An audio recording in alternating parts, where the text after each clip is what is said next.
আজকে আমি আপনাদেরকে দেখাবো আপনারা কিভাবে ভেরিয়েন্ট নিউজ এন্ড ম্যাগাজিন স্ক্রিপ্টটা আপনাদের সি প্যানেলে ইনস্টল করবেন। সেটা দেখার জন্য আপনারা ভিডিওটি সম্পূর্ণ দেখুন। আমি একদম এ টু জেড প্রসেসগুলো আপনাদেরকে দেখিয়ে দিব কিভাবে আপনারা এই পিএইচপি স্ক্রিপ্টটা ইনস্টল করবেন।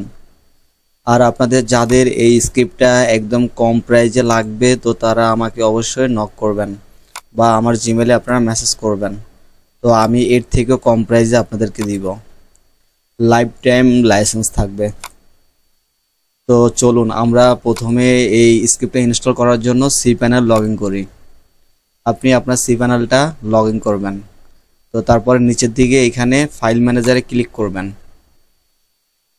আপনারা যেই ডোমেনের মধ্যে পিএইচপি স্ক্রিপ্টটা ইনস্টল করতে চাচ্ছেন ওই ডোমেনের উপরে ক্লিক করবেন। তো আমি এই ডোমেনের উপরে এখানে আমি পিএইচপি স্ক্রিপ্টটা এখানে ইনস্টল করব। তো এর আগে দেখুন এখানে কিন্তু আমার এই ডোমেনের মধ্যে অনেকগুলো ফাইল আছে। এই ফাইলগুলো থাকলে তো প্রথমে আপনারা এগুলো সব ডিলিট করে নেবেন। অবশ্যই দেখবেন যে আসলে আপনি কোন ডোমেনের মধ্যে এটা ইনস্টল করবেন। তো দেখুন আমি কিন্তু এই ডোমেনের মধ্যে এটা ইনস্টল করব। তো এইখানে আগে এই সবগুলো সিলেক্ট করে তারপরে এখানে ডিলিট অপশনে ক্লিক করে দিব। দেখুন, আর আপনার যদি কোনো ফাইল না থাকে এখানে কিছু ডিলিট করার দরকার নেই। এই যে দেখুন এখানে কিন্তু একদম সম্পূর্ণ এটা ডিলিট হয়ে গেছে। এরপরে আমরা কি করব, এখানে আপলোড অপশনে ক্লিক করব। এখানে ক্লিক করার পরে এখানে সিলেক্ট ফাইল এখানে ক্লিক করবেন।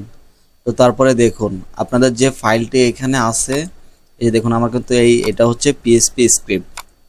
তো এইটা কিন্তু এখানে আমি এখানে সিলেক্ট করে এখানে ওপেনে ক্লিক করব। দেখুন এখানে এটা 100% হয়ে গেলে তারপরে এখানে গো ব্যাক এখানে ক্লিক করবেন। আমরা এখানে একটু অপেক্ষা করব। এটা একদম 100% হওয়া পর্যন্ত এখানে অপেক্ষা করব। দেখুন এটা কিন্তু গ্রিন কালার হয়ে গেছে। তো এখন আমরা গো ব্যাক টু এখানে ক্লিক করব। এখানে ক্লিক করার পরে দেখুন আমাদের এই স্ক্রিপ্টটা কিন্তু এখানে চলে আসছে। তো এটা আমরা সর্বপ্রথম এক্সট্রাক্ট করে নিব। এখান থেকে এক্সট্রাক্টে ক্লিক করব। তারপর এখানে এক্সট্রাক্ট ফাইলস এখানে ক্লিক করব।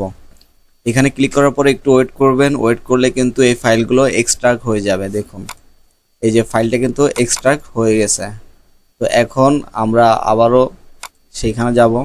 তো এখানে যাওয়ার পরে আমরা এই ফাইলটা এখান থেকে ডিলিট করে দিব। তারপরে এটা আবার ডাবল ক্লিক করে এটা করব। দেখুন আমরা যদি এখন পর্যন্ত এটা রিলোড দিই এখানে কিন্তু সেম আগের মতোই থাকছে। তো এখন আমাদের কি করতে হবে, এই ফাইলগুলো আমরা বের করতে হবে। এখানে আমরা সিলেক্ট অল দিয়ে তারপর এখানে মুভ করব। মুভ করে দেখুন এটা আমরা এই জায়গাটুকু কেটে দিব। তারপর এখানে মুভ ফাইল। দেখুন এখন যদি আমরা আমাদের ডোমেইনে যাই, এই যে দেখুন ফাইলগুলো কিন্তু সামনে চলে আসছে। আর আমরা বিশেষ করে এই ফাইলটা কিন্তু খালি ফাইল, আমরা এই ফাইলটা ডিলিট করে দিব।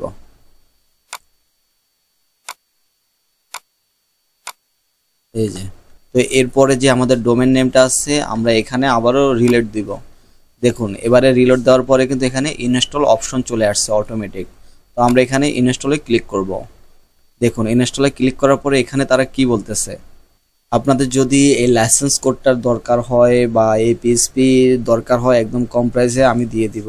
তো অবশ্যই আমাকে মেসেজ করে জানাবেন। এইখানে কোডটা দেওয়ার পরে তারপরে নেক্সটে ক্লিক করব। নেক্সটে ক্লিক করার পরে দেখুন এগুলো সবকিছু আমার টিকমার্ক দেওয়া আছে। তো আপনার এখানে যদি ভার্সনে যদি টিকমার্ক দেওয়া না থাকে তো আপনি কি করবেন, আপনি আপনার সি প্যানেলে চলে যাবেন। সি প্যানেলে যাওয়ার পরে এখানে আপনি পিএইচপি লিখে সার্চ করবেন। পিএইচপি দেখুন তারপরে এখানে সিলেক্ট পিএইচপি ভার্সন এটা লেখা আসবে। তো এটা লেখা আসলে এখানে ক্লিক করবেন। এখানে ক্লিক করার পরে একটু ওয়েট করেন। তো ওয়েট করার পরে এখানে দেখুন আপনার যে পিএইচপি ভার্সনটা আছে তো সেটার এই ভার্সনগুলো এখানে আসবে। এখানে ক্লিক করে আপনারা এই যে দেখুন ভার্সন এখানে যদি আপনার কম বেশি থাকে তো আপনি এখানে 8.3 করে দিবেন। তো 3 করে দিলে কিন্তু এখানে ভার্সনের সমস্যাটা সলভ হয়ে যাবে। তো এরপরে আপনারা এখানে নেক্সটে ক্লিক করবেন। নেক্সটে ক্লিক করার পরে দেখুন এগুলো সবগুলোই ঠিক আছে। তারপরে আবারও নেক্সটে ক্লিক করবেন। তো এখানে কি বলতেছে দেখুন ডাটাবেস, আপনাকে একটা ডাটাবেস তৈরি করতে হবে। তো ডাটাবেস যারা এখনো তৈরি করতে পারতেছেন না তো তাদেরকে আমি দেখিয়ে দিচ্ছি। তো ডাটাবেস তৈরি করার জন্য আমরা সি প্যানেলে চলে যাব। তো তো এখানে আসার পরে আমরা নিচের দিকে যাব, নিচের দিকে এই যে দেখুন ডাটাবেস যে অপশনটা আছে আমরা এখানে চলে আসছি। এইখানে আসার পরে এখানে ডাটাবেস উইজার্ড এইখানে ক্লিক করবেন। তো এইখানে ক্লিক করার পরে আমাদের একটা ডাটাবেস তৈরি করতে হবে। দেখুন এখানে নিউ ডাটাবেস। তো এইখানে আমরা দেখুন আপনি এখানে যে কোনো একটা নাম দিতে পারেন। তো আমি এখানে দিব IS 70। তো তারপরে এখানে নেক্সট স্টেপ, তো এখানে ক্লিক করব। তারপরে আমি দুইটা নামই সেম রাখবো, IS 70। তারপর এখানে আপনি একটা পাসওয়ার্ড দিবেন। দেখুন পাসওয়ার্ডগুলো আপনারা এখান থেকে জেনারেট করে দেওয়ার চেষ্টা করবেন। তো আমি কিন্তু সবসময় এখান থেকে অটোমেটিক জেনারেট করে তারপরে পাসওয়ার্ডগুলো দিয়ে থাকি। আপনারা অনেক সময় যদি নিজে থেকে পাসওয়ার্ড দেন ওগুলো কিন্তু নিতে চায় না। তো আমি রিকমেন্ড করব এখান থেকে জেনারেট করে তারপরে আপনারা পাসওয়ার্ডগুলো দিবেন। তারপরে ইউজ পাসওয়ার্ড, তো এখানে দেওয়ার পরে দেখুন এখানে কিন্তু অটোমেটিক দুই জায়গায় কিন্তু সেম পাসওয়ার্ড নিয়ে নিছে। তো যে পাসওয়ার্ডটা নিছি আমরা এই পাসওয়ার্ডটা কপি করে এখানে আমাদের যে ডাটাবেস এই পাসওয়ার্ড এখানে আমরা এই পাসওয়ার্ডটা দিয়ে দিব। দেখুন আমরা কিন্তু পাসওয়ার্ডটা এখানে দিয়ে দিছি। তো তারপরে এখানে ক্রিয়েট ইউজার এখানে ক্লিক করব। এখানে ক্লিক করার পরে তারপরে এখানে আমরা অল এখানে ক্লিক করব। তারপরে নেক্সট স্টেপ এখানে ক্লিক করব। এইখানে ক্লিক করার পরে দেখুন আমাদের ডাটাবেস কিন্তু তৈরি হয়ে গেছে। আমাদের যে ডাটাবেস ইউজার নেম এটা আমরা কপি করে নিব। কপি করে আবারও আমরা এখানে চলে আসব। এখানে আসার পরে দেখুন আমরা কিন্তু দুইটাই কিন্তু সেম দিয়েছি, সেজন্য দেখুন দুইটাই কিন্তু আমরা সেম রাখছি। তো তারপরে আমরা নেক্সটে ক্লিক করব। নেক্সটে ক্লিক করার পরে দেখুন এইখানে এখন আমাদের কিছুক্ষণ অপেক্ষা করার পরে তারপর দেখুন এখানে কি বলতেছে, এটা হচ্ছে আমাদের ইউআরএল, আমাদের যে ওয়েবসাইটে ইউআরএল সেটা হচ্ছে এটা। তারপরে এখানে টাইম জোন সিলেক্ট করতে বলতেছে। তো আপনি যদি বাংলাদেশ থেকে হন তাহলে এখানে এশিয়া ঢাকা দিবেন। আপনি যে কান্ট্রি থেকেই করেন না কেন সেখানে এটা সিলেক্ট করে দিবেন। দেখুন এশিয়া ঢাকা। তো তারপরে এখানে আপনার অ্যাডমিন অ্যাকাউন্ট তৈরি করতে হবে। তো অ্যাডমিন অ্যাকাউন্ট তৈরি করার জন্য এখানে একটা ইউজার নেম দিবেন। আপনি আপনার ইচ্ছা মতো একটা ইউজার নেম এখানে সেট করে দিতে পারেন, কোনো সমস্যা নেই। তারপরে এখানে আমার ইমেলটা দিচ্ছি। তারপরে এখানে আপনি একটা পাসওয়ার্ড দিবেন। সব কিছু যদি এরকম ঠিকঠাক থাকে তাহলে তারপরে এখানে ফিনিশে ক্লিক করবেন। ফিনিশে ক্লিক করার পরে এখানে কিছুক্ষণ অপেক্ষা করবেন। এই যে দেখুন আমাদের এই ওয়েবসাইটটা কিন্তু ইনস্টল হয়ে গেছে। অ্যাডমিন প্যানেলে যাওয়ার জন্য এখানে আপনারা অ্যাডমিন লিখবেন। আপনাদের ডোমেনের পাশে এখানে অ্যাডমিন লিখে তারপরে এন্টারে ক্লিক করবেন।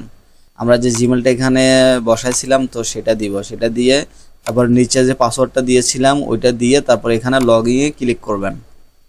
লগইনে ক্লিক করার পরে দেখুন আমাদের এটা কিন্তু চালু হয়ে গেছে, অ্যাডমিন প্যানেল কিন্তু চালু হয়ে গেছে। তো এরপরে আপনি এখান থেকে কিন্তু সব কিছু কাস্টমাইজেশন করতে পারবেন। আপনার এখানের এই যে লোগোগুলো আছে, আপনার ওয়েবসাইটটা এখানে ভিউ সাইডে যাই আমরা। এই যে দেখুন এইখানে আপনি লোগো সেট করতে পারবেন, তারপরে বিভিন্ন টাইটেল থাম্বনেল এগুলো সব কিছু দিতে পারবেন। তো নিচে এগুলো সব কিছু আপনারা চেঞ্জ করতে পারবেন। সব কিছু অ্যাডমিন প্যানেল থেকে আপনারা সব এগুলা চেঞ্জ করতে পারবেন।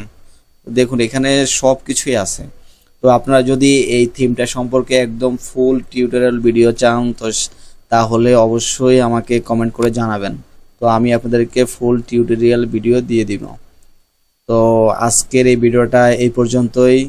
আর ভিডিওটা শেষ করার আগে আবারও বলতেছি আপনাদের এই থিমটা যদি আপনাদের একদম কম প্রাইজে কারো লাগে অবশ্যই আমাকে মেসেজ করবেন। তো আমি আপনাদেরকে একদম কম প্রাইজে অ্যাক্টিভেশন কে সহ আপনাদেরকে দিয়ে দিব।